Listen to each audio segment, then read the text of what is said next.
Hello, and welcome to another episode of Hey Mumma.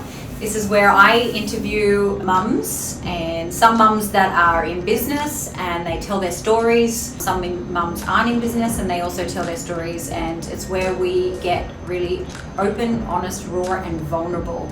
And I can't make them do that without myself being vulnerable. And then we've also got Peter here who is going to help tell our story. And we've already done that with coming together. And this episode is staying together, so we're going to pick up pretty much where we left off and tell a story about how we do stay together and how it isn't all roses and sunshine. There's lots of storms and lightning. So yeah, where do we begin? I think we should start where we left off. With where we left off, because we left off in coming together where we did come together. And we came together through challenging times. You had your divorce. Yeah, so I was separated when we got together. You had to, we went through that awkward kiss. And so if you have missed that episode, go back and find out exactly what that means with the awkward kiss. And how he then had to realise, hey, I really do want this. And we ended up giving it a go. The quote of our life is, let's just do it and see what happens. And it stemmed from that. Yeah. So we got together. And my fondest memory of us getting together is me in the kitchen with you, baking Miri's cake.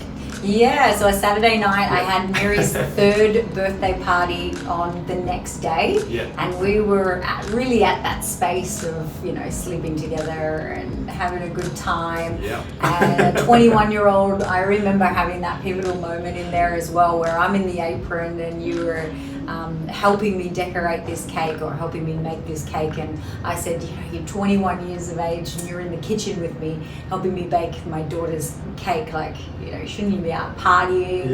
And at that stage too, in a few weeks time, you were off to Europe. You planned a Kentucky tour with your mates. Yep.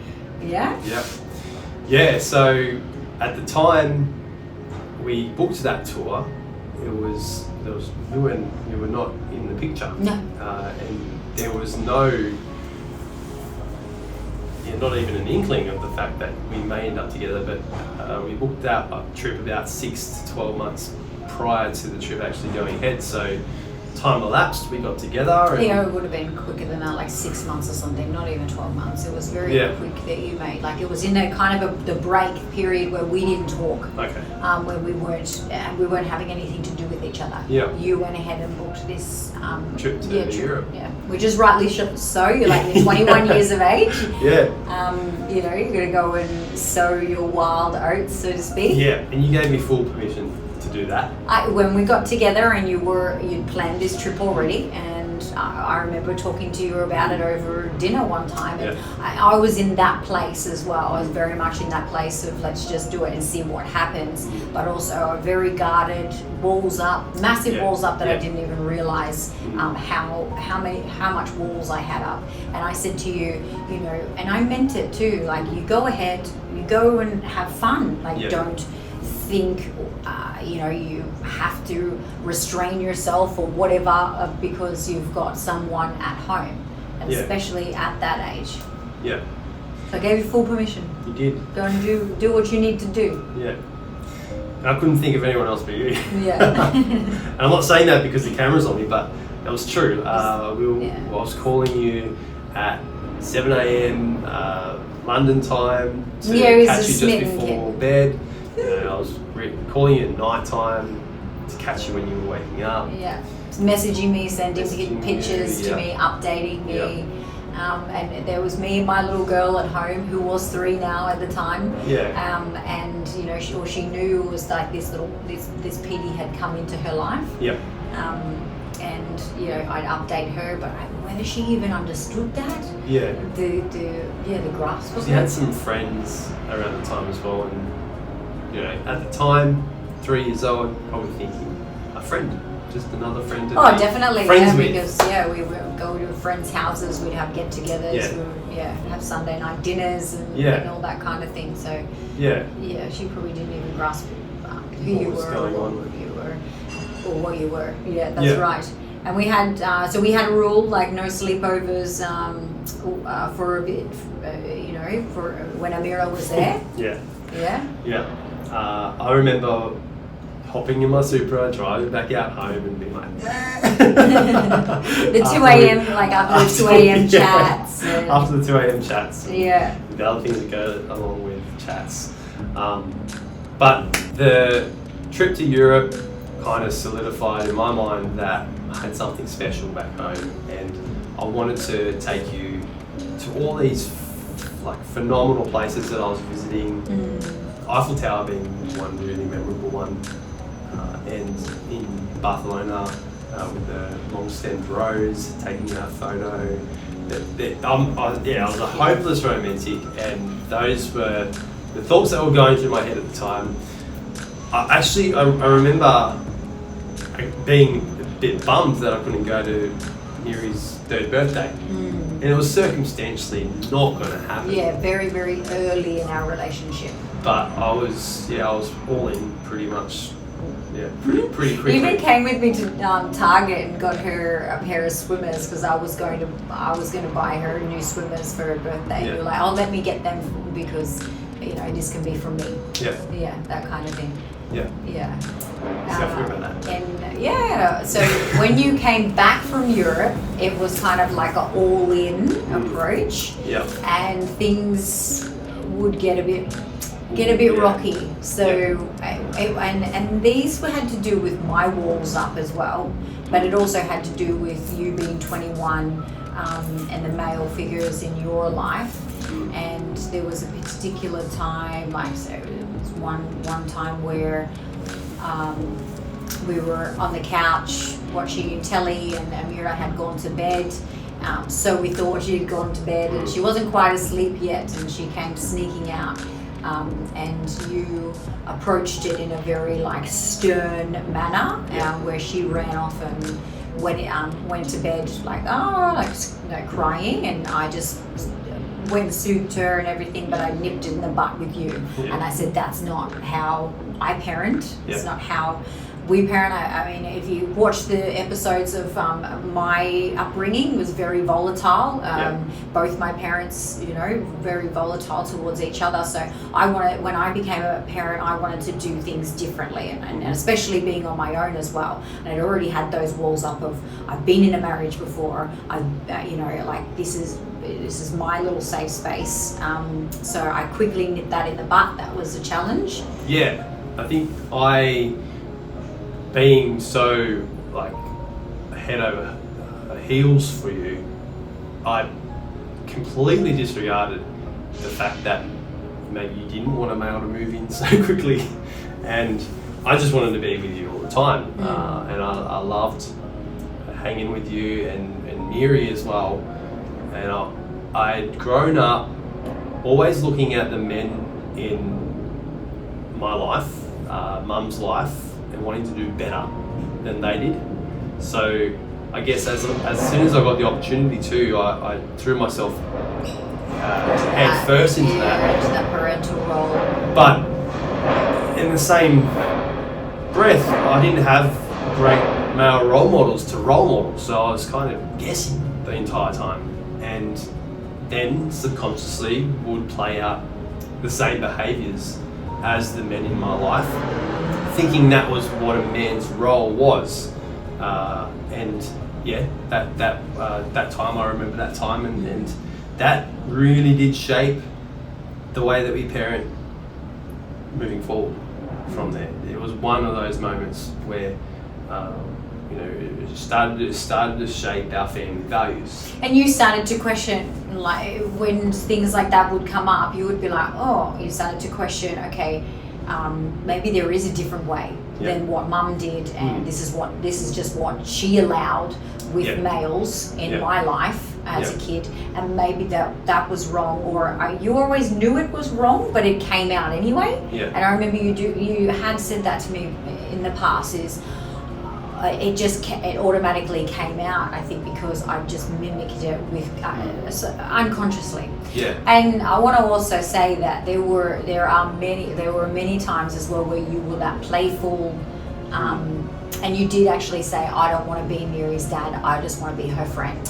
Yeah. And that was early on as well. And so those you were doing mixed messages because you were really fun and you would be really active and play this gorgeous little active role with her.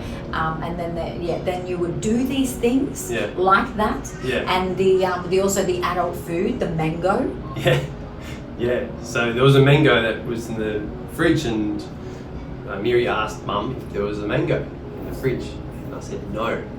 And there was. I went in there and I marched over to the fridge, and I pulled out the mango and I chopped it up for her, and I said, don't you ever do that. Like to me, kids came first. That's how I felt. I don't know where that came from, but I did feel that kids would eat first out of anyone. But you somehow in your upbringing, kids didn't eat first, or you had separate meals, food. Yeah, we'll speak about this a bit in some other stuff that I've talked about. We always had like a big week and a small week.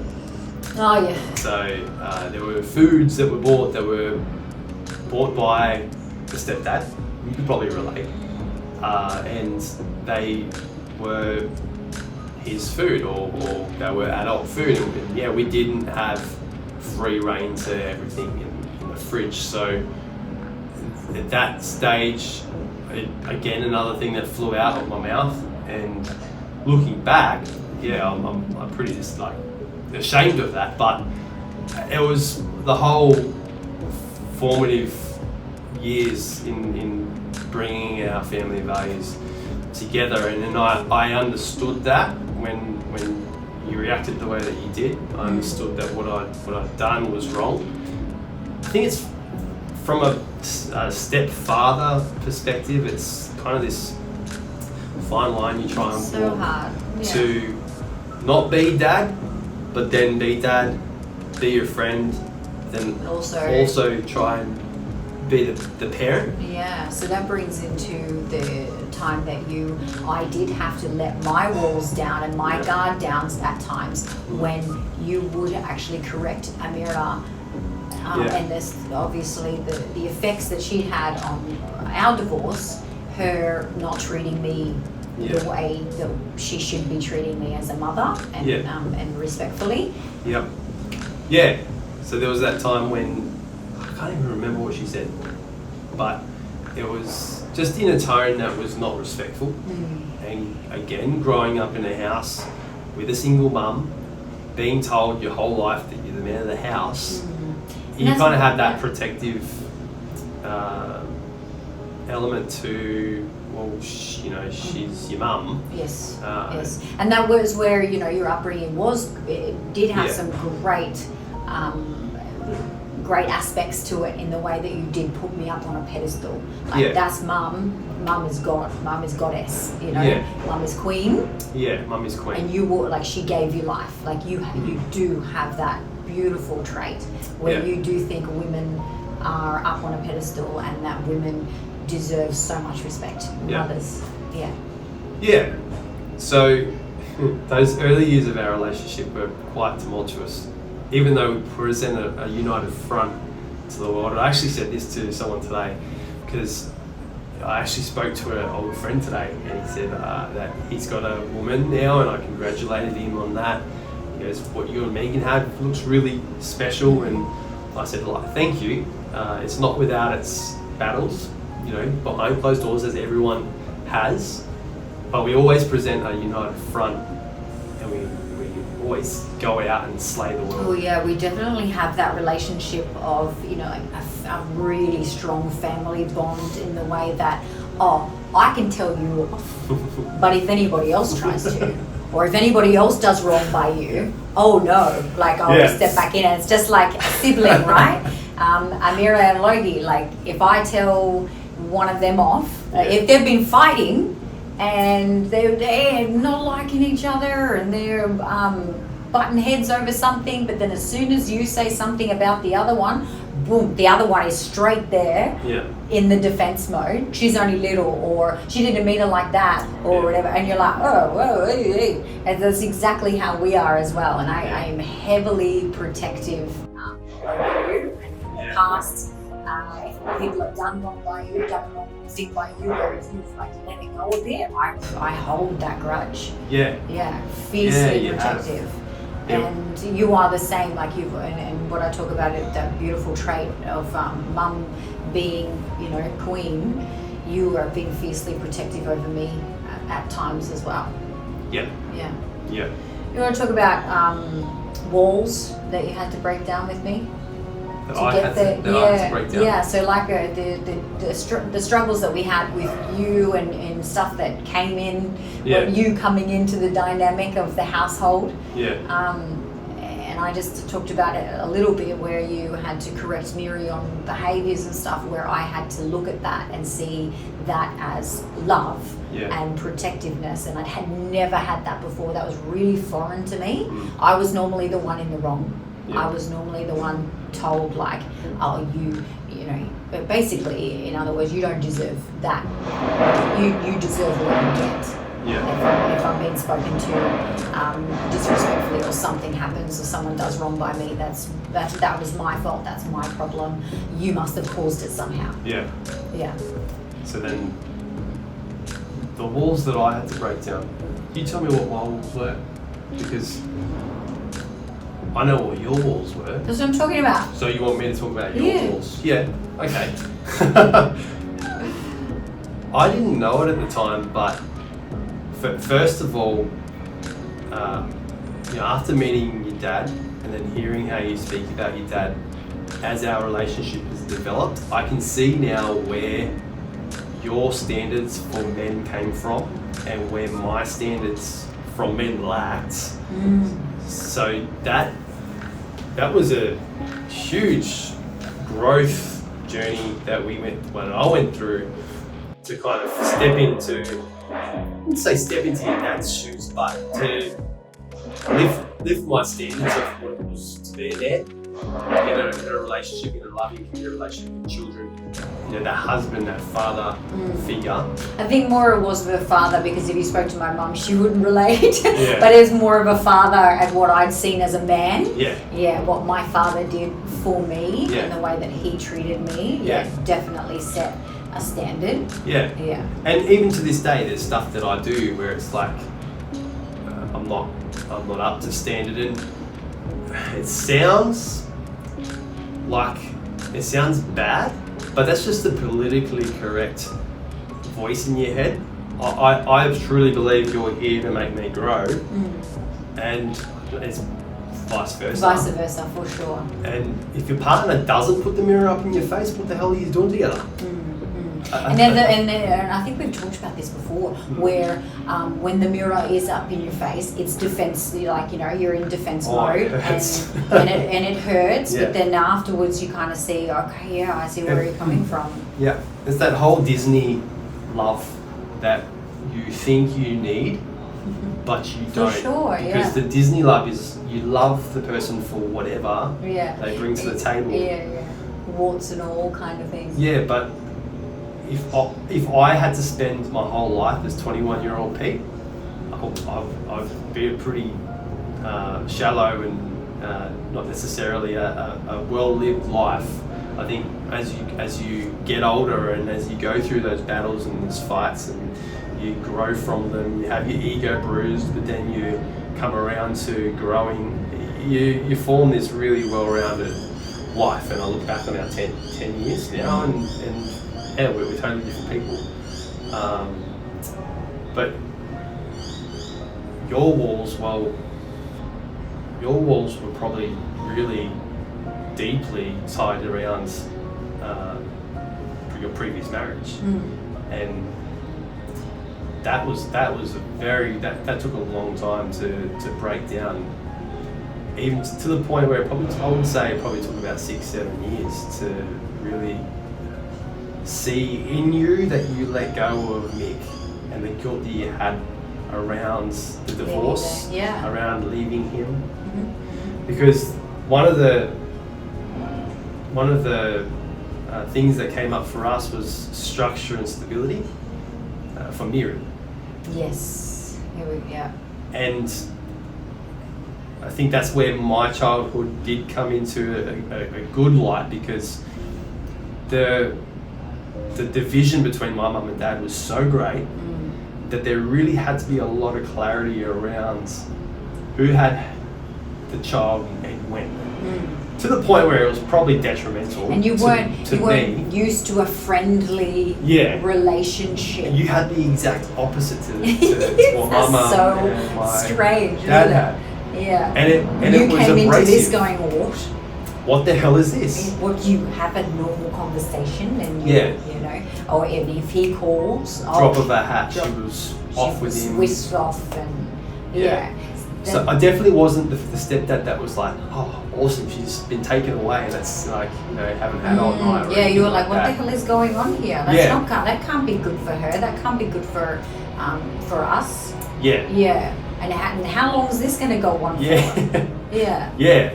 Because you couldn't have a really good established amount of time with Miri if she was there every second day. Yeah. And then she'd come back, and you know, like people that have got separated families will know, especially mums that listen to this, is that when they come back, they're different. You've got to go through kind of like a detoxing phase. It's not detoxing; it's probably a bad word. But unwind, and there's different recover, values in their house. Yeah, different rules, different values, fun, stability. So that's the thing that you talk about, structure and stability. I have a little bit of that, or I have discipline. I know I have discipline and motivation and all that kind of thing. But structure and stability, I was quite flighty with that. I am an emotional kind of person, wear my heart on my sleeve. I had immense guilt for breaking up a family because I always thought that I would do better than my parents, and to then go and break up a perfectly fine marriage that looked fine and appeared fine, but it wasn't true to me. And I took his daughter away, and that's how he loved that story to be told, is that I took her away. And whereas I was a single mum with Amira, and so the immense guilt that I had, if any time she mentioned I miss Dad, or you know, she got emotional about it, boom, I'd ring him, and I always promised him that because of the guilt. And then there was a night where she wouldn't go to sleep, and you know, the backwards and forwards, that kids, normal kids, whether they're in a broken family or a not broken family, they do these sort of games, right? But I didn't know that. I was so young, and I'd broken up with a relationship when she was 2. So how would I even know that that's the games that they play, or she needed more just wind down time and cuddles and songs and all that kind of thing, everything that we do now with them. So she jumped up, I miss Daddy, so I called him, and then within 10 minutes, you know, here comes his truck, and it's kind of like the knight in shining armor to come and rescue his child, and she goes off to spend the night. And you were like, what the fuck? Like, what just happened? Yeah. And that started to settle down. I can't remember exactly when. No, but I started to listen to you, and you were like, okay, I'm gonna say something here, like whether it's gonna cause a rift between us or not. And you do that. So at times there's times where you just go, okay, I'm gonna leave this, I'm gonna let this go over and whatever. But there's other times where you're just like, you know what, we've got to talk about this. And so you just said, that's not normal. Like, that little girl needs sleep, she needs structure, she needs to know when she's gonna be at her dad's house and when she's going to be at her mum's house, and how long is this going to continue for. And then she went to school, and the structure started to come in, and we had a business together, so I started to see the importance of, you know, a good night's sleep. I started to see the importance of good nutrition. I started to see the importance of all of that kind of thing, that stability, and it takes a while to come into your home. But, you know, we said, okay, once a week during the week is a sleepover because he couldn't handle just every second week, and that's fair enough. He's a father that loves his child, wants to see his child. That not everybody gets that. So we decided to then start the whole from, okay, if you're going to have a night, and you suggested this as well, it needs to be closer to the weekend that he has. Like it's, and we were even doing that whole Thursday night, come back Friday, Saturday, Sunday, go to school, then Thursday. So then we started the Thursday, Friday, Saturday, Sunday, which is a whole block, and from school to school, where it's rather than pick up and drop offs. Yeah, because it's the, and I remember this from my childhood. It's the turnover of the child going from one place to another. That is the most damaging part to a child's rhythm. I had no idea. So if you have a setup where, say, like, because it was Wednesday night, so it was Wednesday night that she would go over. Midweek, and then it would be every second weekend as well. So Wednesday every week, every second weekend. And what ended up happening was, we'd pick her up from school on Monday, and she'd be back at her dad's by Wednesday. She'd come back for Thursday, and on the weekends where there was a weekend with her dad, she'd be back at her dad's after coming back for Thursday on Friday, and then you'd have the whole week then to try and wind down and get into and she'd only come good just before she goes again. Yeah. So that's where we made the switch to Wednesday to Thursday. But I think that was when you start to let go of the guilt of breaking up with your husband and having the broken family, and that's when we sort of entered the new phase of me and Pete. I just remembered a story in the kitchen too, and this has all got to do with our values and how we came together and make it work. What about the shopping story and the food story? Oh yeah, there's heaps of stories we could tell. So the first time we went shopping together. Yeah. And I saw some apples and they were, in my mind, overpriced. Oh yeah, because and I was like, and I remember growing up on no frills, right? Like in the cheaper shopping that my parents would have to do, and so I was like, I'm never going to be that type, and I'm not going to look at the specials, and I'll get what I want to get. And so I was used to that freedom. Then you come along and you do shopping with me, and you were saying, oh, we're not going to get that brand, or we're not going to get that type of apple, and I was like, oh. So same reaction as you went with Amira. I was like, what is it going on here? And we both came out of the shops with the shits. And we had to, over time, we've had to come together on, okay, we've got to have a budget. Yes, we'll get these types of apples. And you've leaned in on yes, we get the nice flavoured apples. And but I also practice saying yes, and you've had to practice saying no. Definitely. And it comes from you being the youngest, right? And I was the oldest. Yeah. So I was traipsed through the shopping centre, and Mum would be making all these decisions to try and fit into her food shopping into her budget. Yeah. And I'd be like, oh, so this is how you shop.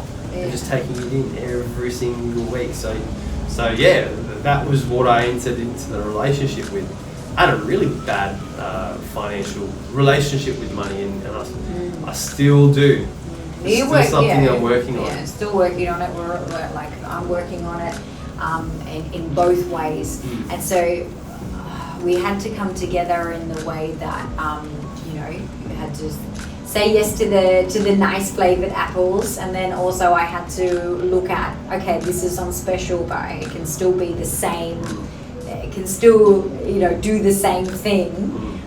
It doesn't have to just be like whatever. And then there's also the times in the kitchen where I would cook, and I cook for flavor, and I cook for I want to enjoy my food and all this kind of thing. And then Pete comes along as a nutritionist.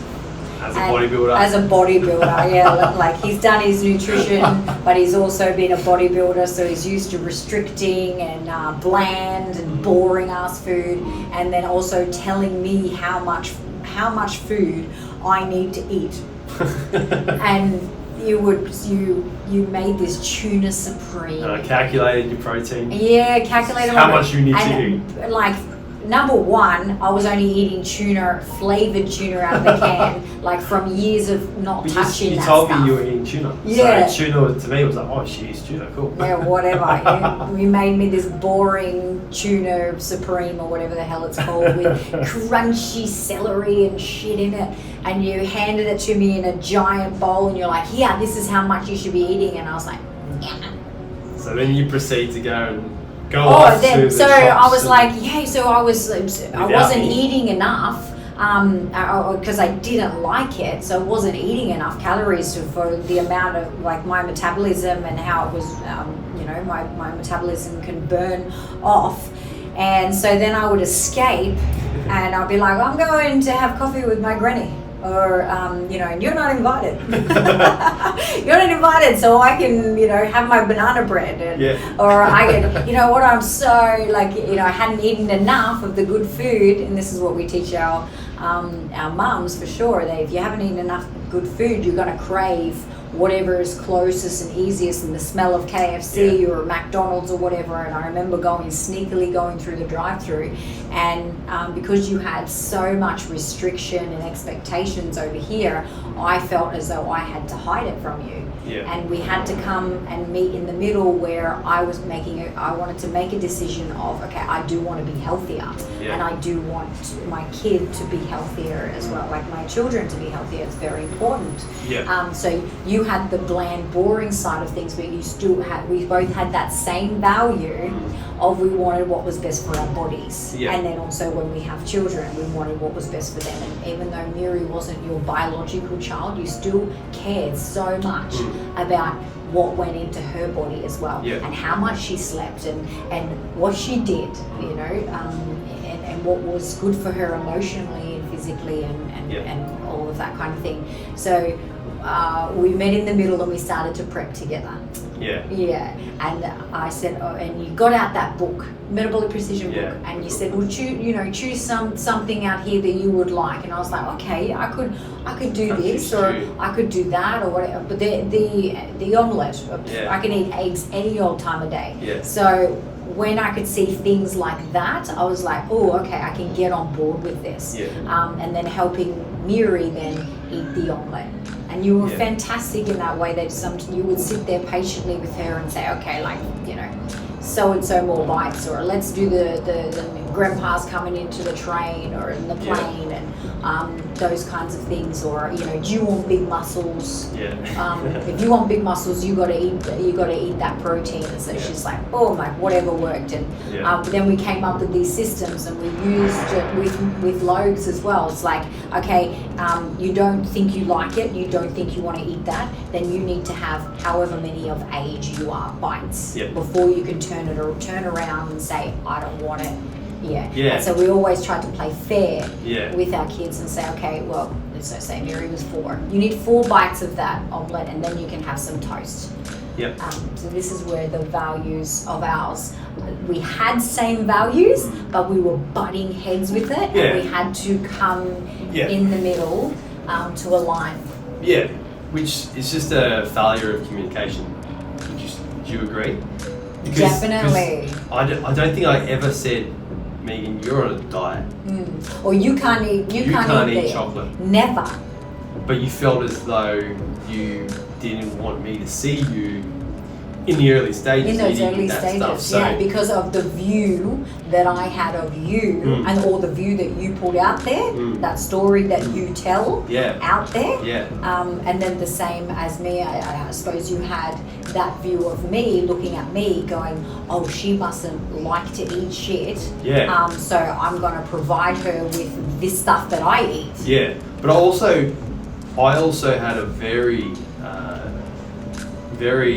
magnetizing story of you that I liked, and that was that you wanted to learn off me, and then therefore I probably did take that whole teacher role and bring that into our relationship, and that's where the boss man and the teacher really so weird, right? She struggled with, because You don't like, Yeah, as soon as we were on, yeah. like it was different when we had that attraction for each other, and we felt like, you know, I wanted to learn of you, but then boom, as soon as there's a relationship in there, and I know I have an authority issue, and then you try to take over, like, and even at work, we would have some busters at work because you would say, oh, you need to do it this way, not that way, and I'd be like, you don't tell me.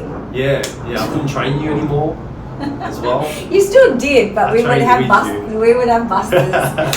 But there was always something that would bring us back together. There is like an electricity. There is something on a deep level that brings us back together. Yeah. We've got values in common, not only with the health. And that's what a lot of people thought, they just like each other because they both like to work out. Yeah. You know? And as time, we knew there was something deeper than that. We also have that freedom value. Yeah, definitely. Yeah. We both don't like authority, just in different ways. Yeah. And we both want to be the captain of our own ship and steer life in the direction that we want to steer it in, which is the biggest point of contention with us, because you'll steer in one direction and I'll steer in the other direction, and we're kind of fighting over that steering wheel. And over time we've learnt to let the other person steer. Steer the boat. What about how we've taken we've really taken turns on steering, and there will over time there were things where I would just let it go and let you be the man and be the boss kind of thing, and then there's other times where you've stepped back and gone, okay, I'm going to stay out of this one, I'm going to let her handle it. And even to do with, I know we're talking about prepping a lot, about the food a lot, but it's significant. Because there were times where I was like, okay, fine, you be in charge of the kitchen. Yeah, right? So that's probably a good segue into Hackier Place. We were in Glenshee Road when we first got together. And that was my little space. Dubbo West, yep. And then we decided that we needed a fresh start. When we fell pregnant with Logs. When you fell pregnant with Logs, and we moved to Hackier Place. So, without skipping over you falling pregnant with Logan, that's a really fond memory of mine. Like, I remember you coming out of the toilet telling me, and then keeping that from everyone, and then telling Miri for the first time.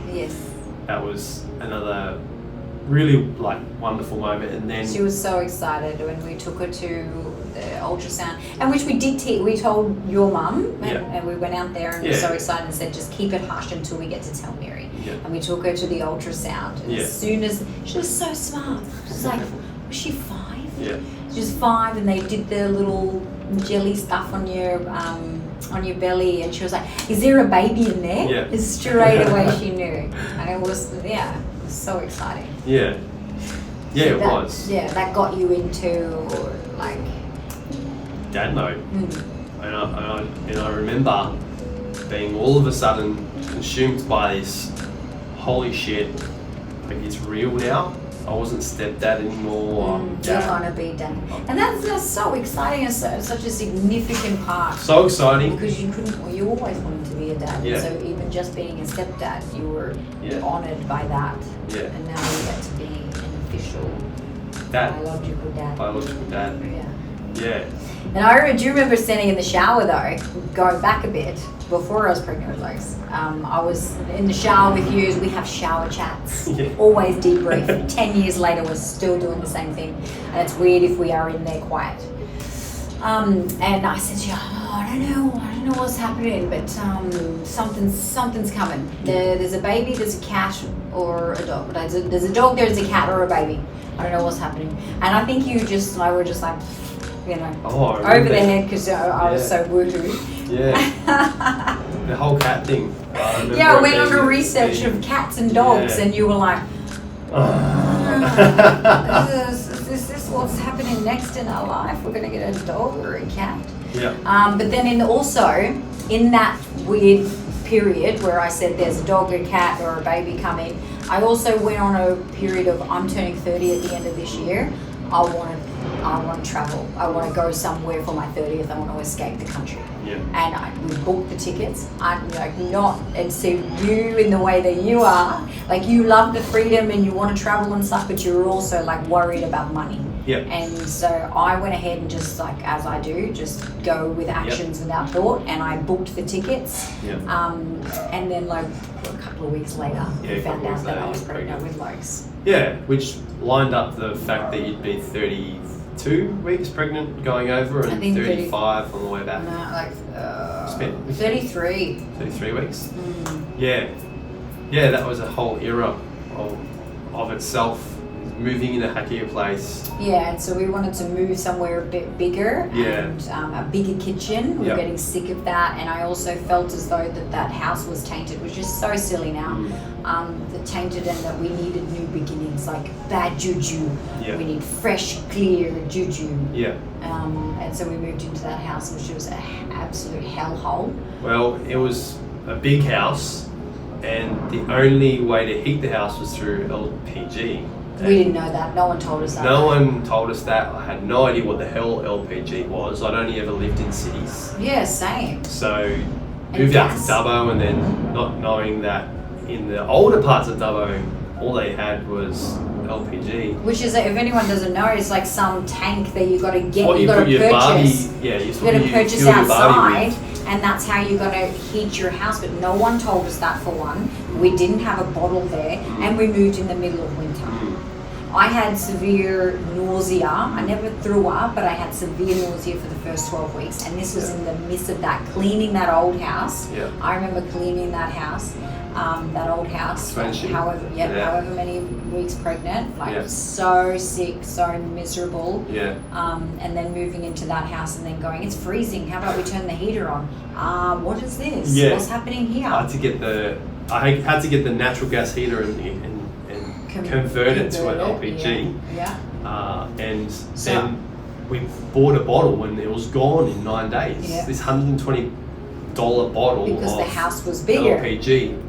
There was no dishwasher. The dishwasher was there when we inspected the house. Yeah. We didn't know that they were taking it. It was bloody a big lesson learnt together in how to pick a home. And we went from there to Lansdowne Drive, which was within a year, like after having Lois was about 5 months or something. Yeah. So she was a lot younger than that. She was younger than that. Yeah. She was like 5 weeks or 6 weeks. No, she wasn't. Because we were in a happier place for a good 4 months. Okay. And she was sleeping like okay there. Like it wasn't that bad. You even went off to the Gold Coast. I just had the two girls. Lois slept amazing, and that was in April. So she was born in the February. We were still there. But we decided once again in the middle of winter, so it was June again before we moved out. And it was pouring rain. But we wanted to move into a warmer house, a nicer house. And I'm saying we here, but it was more me like telling. Yeah, you definitely made that decision to go into Lansdowne Drive. After being miserable for a year in that house. But yeah, we had Logie in that house. It was haunted too. For sure, we had some spiritual encounters. Logs and I, Miri and I, So we moved there, and Logs was about 5 months or something, and then it was the 6 months where she started to really get that sleep regression, and we had no idea what the hell was happening. And I remember you coming home to me after teaching a class going, I know what this is. On Google I read this article and it's a sleep regression and it doesn't end. And I was like, you are sentencing us to doom. I was very much a Google dad. I think everybody is guilty of that, and I talk about that in season 1 about constantly on the phone to try and keep awake, to feed the baby, but you're googling stuff. Why my baby won't sleep? Why is this? Why is that? So without diving too deep into it, you can go and listen to season 1. This is about the time that you got chronic fatigue. So I didn't end up getting diagnosed with chronic fatigue until Logs was like 1, nearly 2. 1.5 months, 18 months. The time things just seems a bit blurred to me, but I do know about the 6-month thing and how it started to get worse and worse.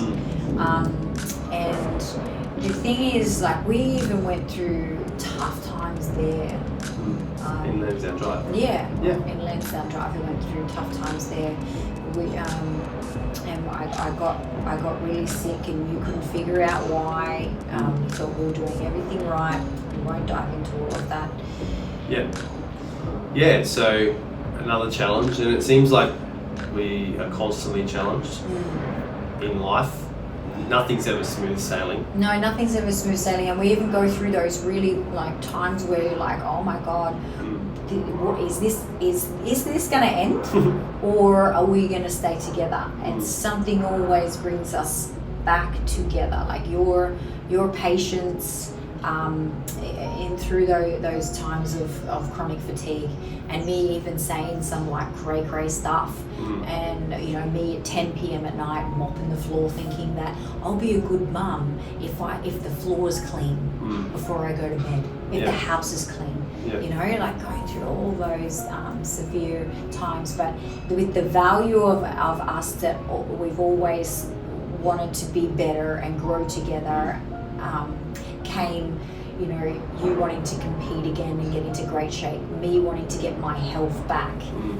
So then having a coach, and then our values came in on how sleep was so important. Sleep was so important with Logie. We had to get her sleeping, and then we knew that it's important for Miri to get to bed on time as well, and for us to get to bed on time, so we could all function as a family. Then we would have the energy to be able to prep good food readily available, and then we would be at the fuel to actually exercise. Exactly. So that was really going from bodybuilder Pete and fitness enthusiast Megan to mum Lee and dad Lee.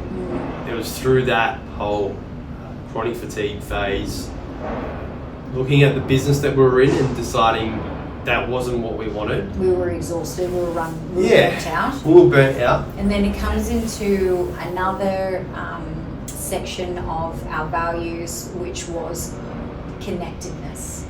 So through Lokes, she taught us to slow down.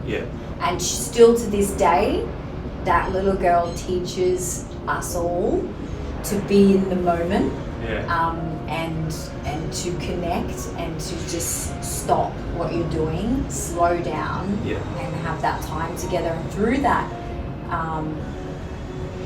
came, reading books like the Me Epidemic, learning about family meetings, learning about 10-minute quality time with each other, because we always knew we wanted our family to be better than what our experience was, and we wanted to stay together as a family.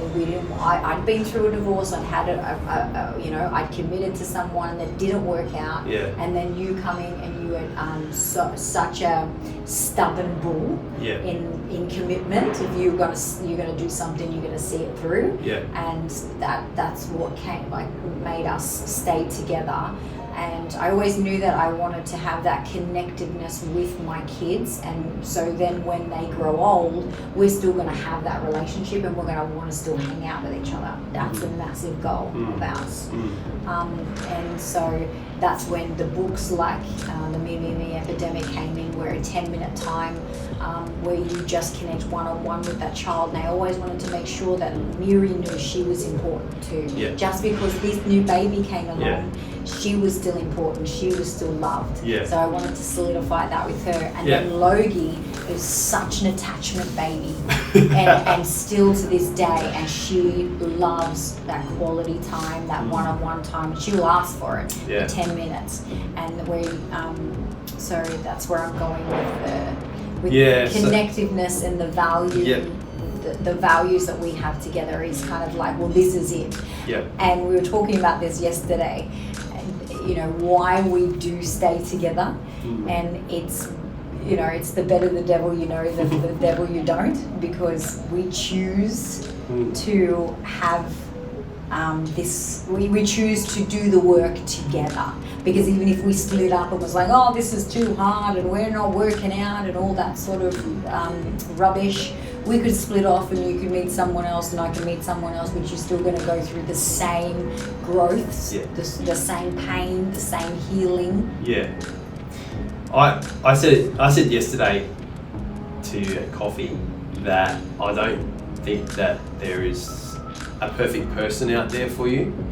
I think that there are people that you choose to do the growing with, and you say to each other, I'll be with you for as long as you still make me happy. Remember that was one thing that we said when we first got together. And that came from seeing mum so unhappy in every relationship. And I can't speak for your childhood, but we did have similar childhoods and they formed the same things that were important to us. And the one thing that we both came together on was the fact that you've got to understand the weight of the decision that you've made when you come together with someone and you have children with that person. And now, by no means am I saying if you're in a toxic, abusive, violent relationship, should you stay? Totally different. This is totally different. What I'm saying is both parties need to come to the table and say, hey, all right, I've got some shit that I need to work on. I'm wanting to work on it. Do you want to be with me through me working on my shit? And I choose every single time to be with you while you work on your shit, and I feel like you do the same for me. Even though my shit comes up every now and then, more than every now and then, sometimes you still can't help but be there while I work on it. There was a when you did that mentoring with Lynn, and he said whenever there's a breakdown, there's a breakthrough. And when we learned that, I really see that whenever we have a breakdown in lines of communication, or you, like, for some reason whatever you're doing is pissing me off, or vice versa, there's something that I'm going through, and we have a big breakdown, there's always like this beautiful light or flower at the end of it where we're like really intertwining and connecting and gelling afterwards. Yeah. And so that's, like you said, you choose the person that you're prepared to go through all of that with. Yeah. You've also said though that you feel like it's not a choice. I do feel like, so for me, whenever we've had those breakdowns and then we get those breakthrough, there is a body reaction for me. Like I don't feel I sit there or stand there and go, you know what, I choose not to be angry with him anymore, or I choose to work on this. I don't do that. I don't act like that. No. I'm actually like, I'm seething. I'm sick of you. I'm sick of this. I'm sick of you. And you know, we're going through that breakdown, and then there is a body, like within hours or 24 hours, there is a body reaction in me that just lets go, and I can't help but still like you. And I say that, they say it in a joking manner all the time, and I say it to the girls as well. I can't help but like you. Like, I've been mad at him, he's so annoyed, and I like you. And it is something in me. So I don't actually feel as though that it is a conscious choice. I feel as though we have come to each other, or being drawn together for a specific reason. Yeah. And the term is twin flames. So I do believe the more I read about it, twin flames is supposed to be like one soul split into two bodies, and they come together. And the word has been tumultuous. They're like when twin flames get together, and they don't always last. I guess in a way, some blow out and they don't end up being together forever. But I guess in what you're talking about, in a choice, that's what ends up happening. You make that choice to go through that together. Yeah. Yep. Definitely. And you know, we talk about fighting. We talk about like we fight for each other. We fight for what we have, what we've built, and we fight for those girls too. Like in our vows, we've said that we did make those vows that we would always make this work, like for them. Yeah. Let's talk about that. I think that is the closer in the way where we're going to finish this episode, because the next episode is about what nearly didn't happen. Yep. So we got to buy our own home in Dubbo. We closed down the bricks and mortar business. I dabbled in Snap Fitness again, going back into a commercial gym, and I did that by myself. You were online and you had the Fit Mum method because you couldn't bring yourself to coming back to that lifestyle of going into a gym. And then COVID hit, which was a big eye-opener for us into are we actually living the life that we want to live? But also, like, luckily, we were blessed that we were working on our online business 12 months before. Yeah. We weren't as bad as some others, but still it came at a head of, like, we're only just noticing the repercussions from COVID now that we went through, like, in our body, in our minds, and I'm sure everybody can agree that they went through some sort of shit life change through that. So we did get to buy the home. We did get to go to Malaysia. We got rockin' bodies. You competed. I did the role model challenge. We took the kids overseas. That was after the role model challenge and buying of the house. And then pretty much COVID hit the next time. And then we started to rethink, where do we want to be? Where do we want to be? And what do we want to be surrounded by? And what do we want for our girls? And also, that was the ultimate decider. And the family, like you going back into Snap Fitness, and then COVID hitting, it was kind of like, but we wanted that freedom. We value family, we value family quality time, and that's no longer serving us. No. So we had to make a decision. We made the decision, and it almost broke us. So I'm going to leave the episode there on that note. If you want to know, have to listen to it's going to be episode 20. You'll have to listen to episode 20 to find out what we almost didn't get through and what's ahead for us as the Fit Fam up in Brisbane. See ya. Bye, guys. Thanks for listening to another episode of Hey Mama. You can find all the relevant links, including socials, in the description section of this podcast. If you want to find out more information about how I can help you build your best body after babies, then visit my website, www.thefitmummethod.com, for more info. Lastly, before you leave here today, if you've enjoyed listening, then please subscribe and share so you can help me to reach out to those mamas that also need to listen too.